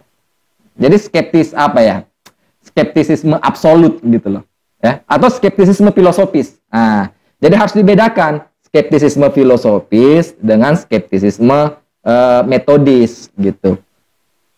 Skeptisisme filosofis dia menjadikan skeptisisme itu sebagai cara pandang gitu. Jadi aliran ya. Jadi semacam gerakan filsafatnya. Kalau sudah jadi gerakan filsafatnya berarti dia percaya bahwa segala sesuatu ini tidak ada kebenaran ya di dunia ini kan, dan segala sesuatu ini tidak bisa kita ketahui gitu. Ya, tidak ada satupun yang bisa kita ketahui itu kalau skeptis. Gitu. Tapi kalau Descartes, nanti kita akan bahas itu panjang lebar tentang Descartes ya. Dia keraguan metodis. Jadi dia menggunakan sejenis keraguan untuk mencapai pengetahuan, mencapai fondasi pengetahuan yang bersifat pasti gitu. Al-Ghazali pun juga begitu, kan? Al-Ghazali pun juga begitu. Keraguan itu tidak negatif ya, teman-teman ya. Keraguan itu tidak negatif. Gitu. Keraguan itu positif. Gitu. Dia menjadi negatif kalau dia menjadi keraguan demi keraguan, gitu. Bukan keraguan untuk mencapai kepastian. Karena filsafat itu juga salah satunya bermula dari keraguan. Iya. Skeptik, gitu. Jadi sekali lagi sikap skeptik itu tidak melulu harus dilekatkan negatif gitu. Kata-kata enggak gitu. Meragu itu justru bagus gitu. Cuma kan ini kita bicara tentang kaum sofis yang dia punya pemahaman percaya, dia itu keraguannya itu demi keraguan gitu loh. Bukan keraguan demi kepastian. Itu dua hal yang berbeda loh, ya, dua hal yang berbeda. Oke, ada lagi? Ada ya? Oke ya. Nah, kita bahas Protagoras kalau gitu. Jadi Protagoras memandang manusia adalah ukuran segala sesuatu. Ya. Panton, krematon, metron, estin, antropos. Nah, gitu. Manusia adalah ukuran segala sesuatu. Kira-kira kalau manusia jadi ukuran segala sesuatu, konsekuensinya apa kira-kira? Nah, kira-kira konsekuensinya. Kalau manusia menjadi ukuran segala sesuatu, konsekuensinya apa? Konsekuensinya? Ya. Bisa, ya. Kita itu moral ya. Tapi epistemologinya nih, kira-kira. Kebenaran itu akhirnya tergantung kepada individu masing-masing. Saya bisa menentukan kebenaran, kalian juga bisa menentukan kebenaran masing-masing. Kalau ditanya, yang mana yang benar, yang mana salah? Tidak ada yang benar, tidak ada yang salah. Sama-sama benar semua kita. Gitu. Ya kan? Gitu. Makanya itu Aristoteles. Jadi Platon dan Aristoteles itu yang menjadi dua sosok figur filsuf itu yang melawan keras ini. Gerakan-gerakan sofis gitu. Makanya kan ada tuh fondasi atau prinsip-prinsip logika ya. Hanya ada dua, benar dan salah, tidak ada jalan tengah gitu. Tidak ada sama-sama benar kan? Ada kan? Itu salah satunya itu apa? Salah satunya itu buntut dari sofisme gitu. Ya, saya benar, kalian benar, ya kita semua benar gitu. Ya. You mau bilang laptop ini halik, benar gitu. Gitu. Kalian mau bilang bahwa saya ini adalah halik, ya gitu ya kan, atau halik itu adalah saya, ya itu juga benar gitu, kan? Karena kenapa? Karena manusia lah ukuran segala sesuatu, gitu. Ya. Nah inilah yang disebut sebagai relativisme. Jadi relativisme itu adalah aliran pemikir, bisa aliran epistemologi, aliran moral juga bisa. Ya, yang meyakini kebenaran itu tergantung kepada persepsi manusia. Gitu ya, kebenaran itu tergantung dari persepsi manusia gitu. Jadi setiap orang itu benar menurut perspektifnya sendiri, gitu. Nilai adalah kesepakatan dari komunitas polis yang mengusungnya. Sejauh mendukung kepentingannya itu benar gitu. Jadi sejauh saya mendukung kepentingan sejauh argumen itu mendukung kepentingan saya menganggap argumen itu benar, ya, gitu. Misal kita pakai contoh-contoh di dunia modern ini ya. Apa yang biasanya yang hoax yang paling terkenal itu?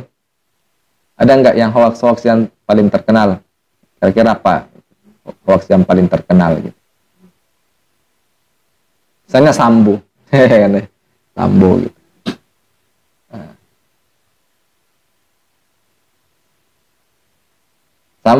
Kalau orang-orangnya Sambo kan pasti memandang bahwa pembunuhan Brigadir J itu tembak-tembakan ya, bukan ditembak tapi tembak-tembakan ya. Kalau Sambo pasti mempertahankan argumen ini gitu, meskipun argumen ini keliru. Kenapa? Karena ini menguntungkannya secara pribadi, ya. Gitu. Nanti ketika misalkan kalian aktif di dunia politik begitu, kalian nanti akan begitu, ya. Kalian nanti akan begitu pada akhirnya gitu. Ketika argumen itu, pendapat itu mendukung kepentingan saya, ya, meskipun itu keliru, meskipun itu cacat secara logika, saya akan mempertahankannya, begitu. Dan saya anggap itu benar.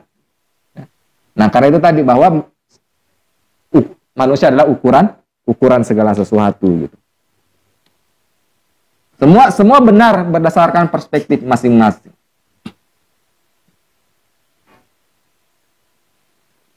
Nah, apa alasan, apa landasan Protagoras mengatakan seperti itu?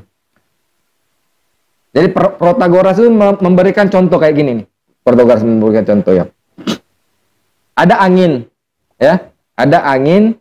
Kalau orang sakit merasakan angin itu, kalau orang sakit ditempa angin, dia merasa angin itu dingin. Tapi kalau orang yang sehat merasakan angin itu, orang sehat itu merasakan angin itu panas, hangat gitu. Nah, kata Protagoras, bukankah itu adalah pandangan yang berbeda dan masing-masing sama-sama benar pada satu objek yang sama? Gitu. Kan objeknya sama nih, angin. Tapi dua orang ini merasakan persepsi yang berbeda terhadap satu objek yang sama. Gitu. Terus yang mana yang benar, yang mana salah?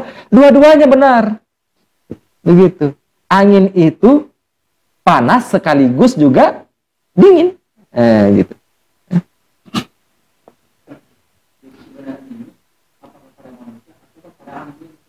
Ya, pada manusia. Ya. Jadi manusia yang menentukan sendiri kebenaran dari persepsinya. Gitu. Ya. Makanya kebenaran itu akhirnya relatif. Tahu nggak maksudnya relatif? Iya, berubah-ubah gitu. Berubah-ubah ya. Bisa berubah-ubah kebenaran itu. Jadi kebenaran itu akhirnya tidak pasti. Ya toh? Sementara kita bicara epistemologi ini mau cari kepastian gitu loh. Ya kan?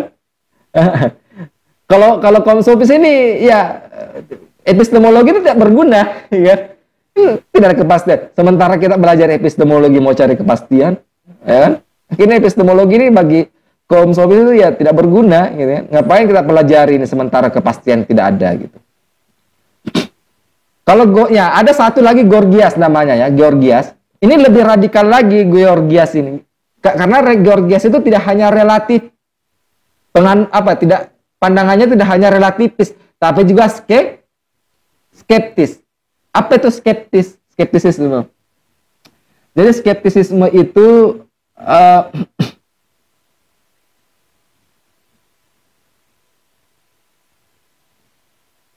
skeptisisme memahami bahwa kebenaran itu tidak mungkin, gitu loh.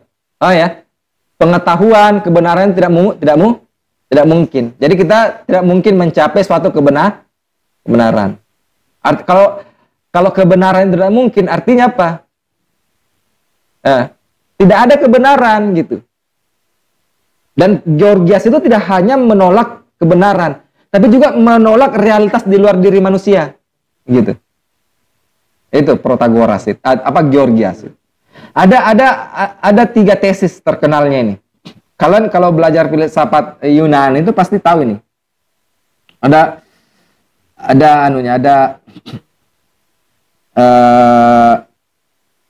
tesis terkenalnya gitu. Tidak ada, pertama ya, ini argumen pertama, tidak ada sesuatu yang eksis. Nah, argumen kedua, kalaupun ada yang eksis ya, tak dapat dikenal atau tak dapat diketahui gitu, ya. Kalaupun bisa diketahui, kalaupun bisa dikenal, tidak bisa disampaikan atau tidak bisa dikomunikasikan gitu. Tesis pertama, tidak ada sesuatu pun. Artinya apa? Dia menolak realitas. Gitu. Termasuk menolak dirinya sendiri gitu. Jadi kalau misalkan ada orang yang penganut George, ya suruh saya tampilin dirinya tuh. Sakit atau enggak? Ya sakit, berarti ada kok. Ya kan? Gitu. Nah, so menolak dirinya sendiri ya. Suruh pergi mencelupkan diri ke laut gitu. Kalau dia minta tolong, ya kan? Kalau dia minta tolong, berarti dia sadar dirinya ada gitu loh. Gitu.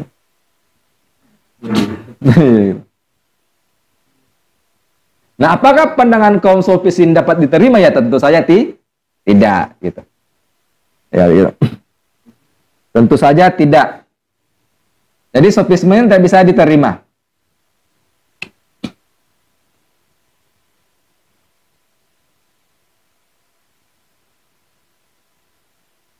Jadi kalau kita mau uji ini ya, mau uji argumentasi kaum sofis ya. Ketika kaum sofis itu hendak mereduksi pengetahuan, gitu, ia akhirnya terjatuh pada penyangkalan atas keyakinannya sendiri gitu. Iya, kan? Karena jika manusia adalah ukuran segala sesuatu, maka kaum sofis secara tidak langsung mengakui kemungkinan pengetahuan. Kenapa? Sebab setidaknya ada sesuatu yang pandangan yang tidak bisa dinafikan, itu keyakinannya sendiri. Jadi ketika misalkan Protagoras bilang manusia adalah ukuran segala sesuatu, ya, artinya dia meragukan, ya setidaknya ada satu hal yang tidak bisa diragukan oleh Protagoras gitu. Keyakinannya tentang manusia adalah ukuran segala sesuatu. Sesederhana itu gitu. Jadi ini sistem filsafat yang paling rapuh. Kenapa? Karena manusia tidak bisa menolak pengetahuan gitu. Itu kayak semacam apa ya? Karena tadi saya sudah bilang bahwa itu adalah kodratnya manusia untuk mengetahui. Jadi hakikat pengetahuan itu adalah suatu hal yang mungkin dari diri manusia. Nah, terakhir, ini bagian terakhir ya.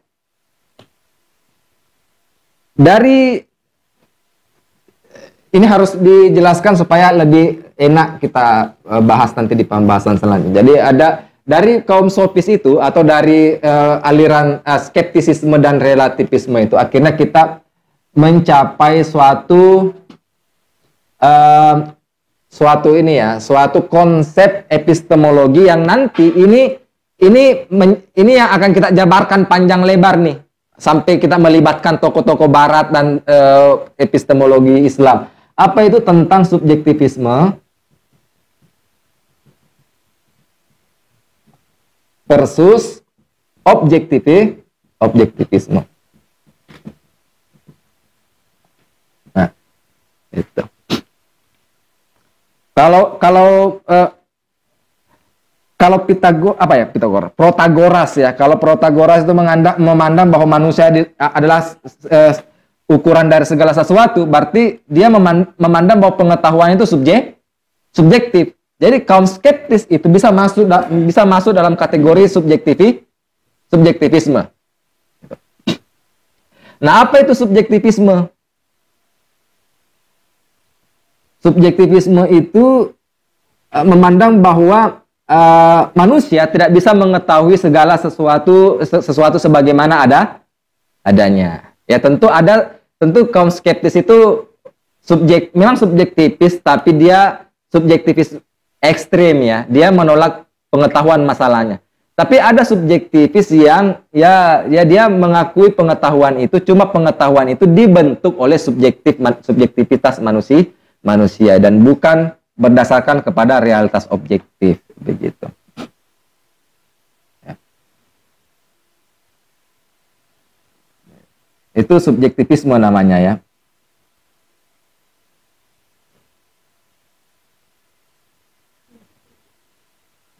Jadi subjektivisme itu memandang bahwa pengetahuan itu hanya hasil dari peristiwa subjektif murni, gitu ya. Bahkan realitas hanya ada sejauh dipersepsi. Realitas ada sejauh disadari dan realitas itu ada sejauh dipikirkan manusia. Saya kasih contoh. Jadi laptop ini hanya ada sejauh saya indrai. Gitu. Kalau saya tidak indrai, laptop ini tidak ada. Dan itu ada pendukungnya loh. Berkeley. Nanti ketika kita bicara tentang Berkeley itu begitu modelnya. Gitu. Jadi Berkeley itu percaya bahwa sesuatu itu ada sejauh kita persepsi. Terus kalau misalnya kita tidak persepsi, ya tidak ada. Gitu. Ya. Nah, ada pendukung yang seperti itu. Descartes itu bisa nanti kita kategorikan sebagai subjektivisme karena dia itu penganut solipsisme itu yang dimana apa ya, semua pengetahuan itu harus berasal dari rasio ya manusia gitu. Putusan-putusan itu harus dari rasio manusia gitu. Nah, di sisi lain ada yang dimaksud objektivisme sebagai lawan subjektivisme, ya.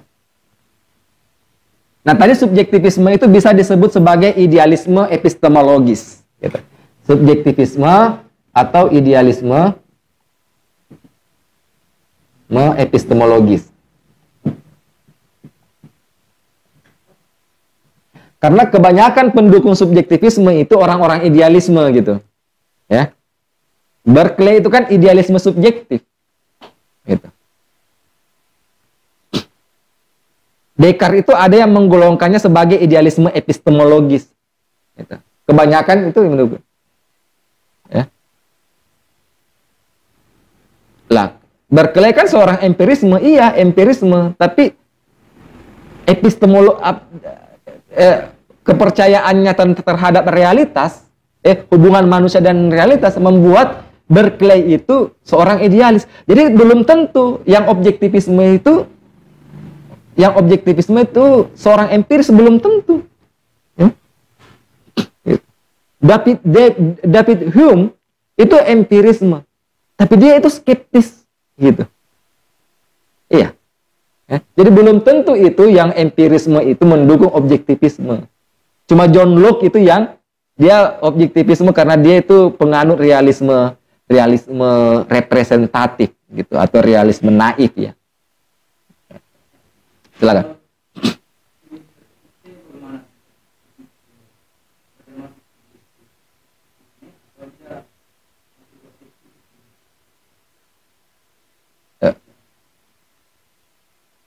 Kalau Nietzsche itu ya bisa di kita masukkan di subjektivisme ya, bisa karena dia nihilisme ya, tapi kita tidak masuk di situ, kita tidak belajar Nietzsche ya. Nietzsche itu lebih banyak bicara tentang manusia dan dunia yang dihidupinya gitu.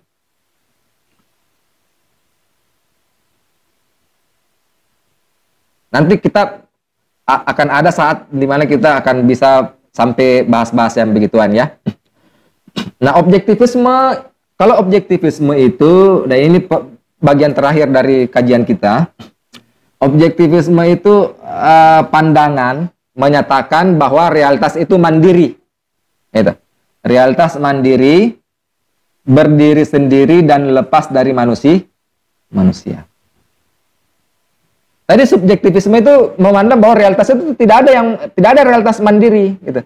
Realitas itu ditentukan oleh manusia gitu. Karena dalam subjektivisme itu ada pandangan bahwa realitas itu bisa ada sejauh dipersepsi. Artinya apa? Bergantung kepada manusia gitulah. Kan? Tapi kalau objektivisme enggak. Objektivisme memandang bahwa realitas itu mandiri, tidak bergantung kepada manusia gitu ya.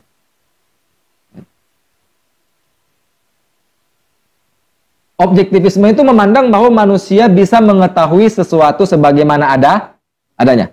Jadi realitas itu mandiri, tidak bergantung pada manusia, dan kita bisa tahu dia sebagaimana adanya. Oke ya? Oke ya? Apalagi? Realitas tetap akan ada meskipun subjek pengamat tidak ada. Nah, gitu. Itu tesis objektivisme itu. Jadi meskipun saya pergi dari sini, laptop ini tetap ada. Ya. Kalau subjektivisme tidak, gitu lah. Khususnya yang berklaim misalnya idealisme subjektif ya. Kalau idealisme subjektif itu sesuatu itu hanya akan ada sejauh saya persepsi. Jadi ketika misalkan saya tinggalkan ini laptop, saya memandang bahwa laptop ini tidak ada gitu. Misalnya saya melihat laptop ini, oh laptop ini ada. Saya pergi keluar beli rokok, saat itu pula saya mengatakan laptop itu tidak ada. Padahal sebelumnya saya lihat. Gitu. Gitu. Nanti saya lihat lagi, baru saya bilang, oh laptop ini ada lagi. Jadi kalau saya pergi, laptop itu tidak ada lagi, ya gitu. Ya.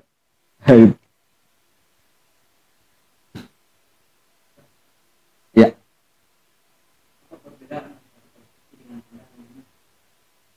Persepsi dengan pandangan dunia. Ya, persepsi itu epistemologinya.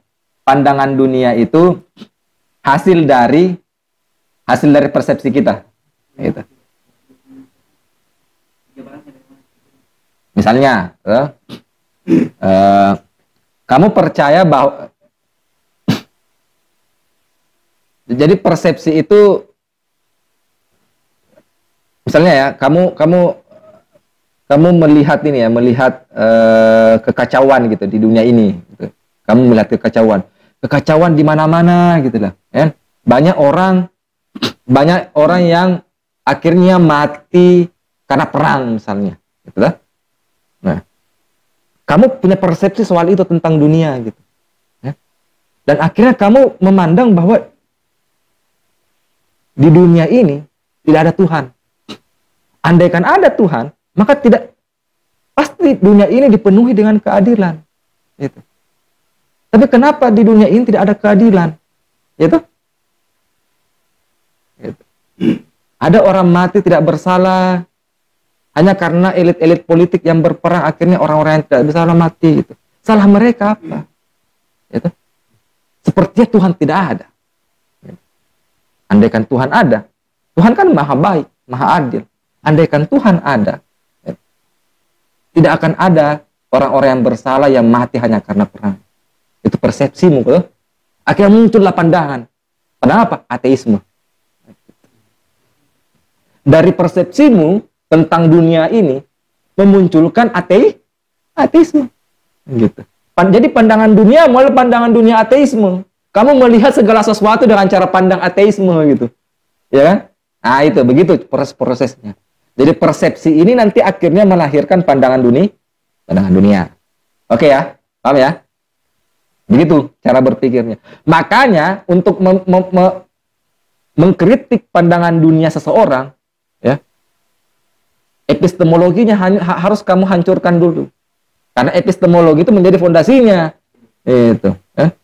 Kalau kalian mau kritik ideologinya orang baru epistemologi dari ideologi itu sendiri tidak bisa kamu hancurkan, wah. Tidak bisa. Kalian tidak bisa mengatakan bahwa ideologinya A itu lemah. Gitu. Kalau belum kalian mencari tahu titik lemah dari epistemologinya. Gitu. Ya kan? Iya.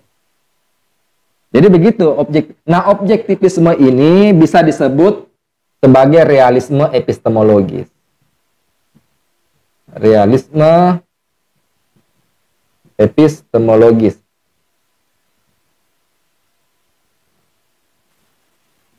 Jadi ada subjektivisme AK atau idealisme epistemologis, ada subjektivisme atau realisme epistemologis. Aliran-aliran epistemologi, ya, aliran-aliran epistemologi itu cuma terpecah dalam dua kutub ini saja nanti, gitu. Ada yang mendukung subjektivisme, ada yang mendukung objektivisme, misalnya positivisme ya. Positivisme itu ada di kubu realisme ini, realisme ya, kubu objektivisme. Ya. Filsafat ilmu, sains. Sains itu di sini nih. Sebagian ya, atau sains-sains yang tradisional gitu. Sains positivisme lah. Positivisme itu masuk di sini nih, objektivisme gitu. Ya, silakan. Siapa yang bimbing ini ada ya, siapa di belakangnya ini? Saya jadi tahu ini dan pemikiran ini yang bimbing untuk objektifnya dan realitas teknologi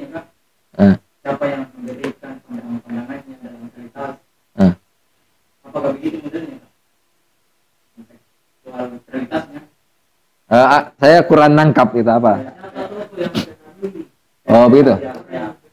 saya kontabilitas kejadian, ya, siapa yang pengembangan dari mulai dari kayak kankan atau telur, siapa yang akan merawat ini, dan siapa yang mengembangkan namanya tentang kualitas dirinya di alam, ya, memandang dunia. Oh, intinya mereka ini ada pendukungnya begitu, dirawat. Sebenarnya mereka ini tidak eksplisit menyebut dirinya subjektivisme, objektivisme enggak, kan? Ya. Tapi pendukung pengetahuan subjektivis, ya, ada pendukung pengetahuan objektivis, gitu, ya, kan? Tesis mendasarnya begini nih, tesis mendasarnya. Ketika kamu percaya bahwa sesuatu itu tidak bisa diketahui sebagaimana adanya, ya, begitu. Kamu subjektivis, gitu. Tapi ketika misalkan kalian percaya bahwa realitas itu bisa kita ketahui sebagaimana adanya, gitu. Itu objektivis. Kayaknya kalian masih bingung deh apa yang dimaksud dengan realitas apa adanya. Mungkin bagusnya kita bahas di pertemuan selanjutnya saja ya. Gitu. Karena nanti di pertemuan selanjutnya ini kita sudah masuk di rasionalisme, René Descartes, gitu. Kan? Sebenarnya tulisan saya sudah ada nih René Descartes ya, karena waktu kita terbatas gitu. Waktu kita terbatas dan mungkin ada yang sudah mau pulang atau apa gitu ya. Oke, kita lanjut di minggu depan. Minggu depan ya. Hari tetap hari Jumat ya, begini. Ya. Kalau minggu depan itu bisa kita bahas langsung rasionalisme dan empirisme ya. Ya, kita nanti bahas René Descartes gitu dan sepertinya bagus sekalian kita bahas John Locke gitu. Ya.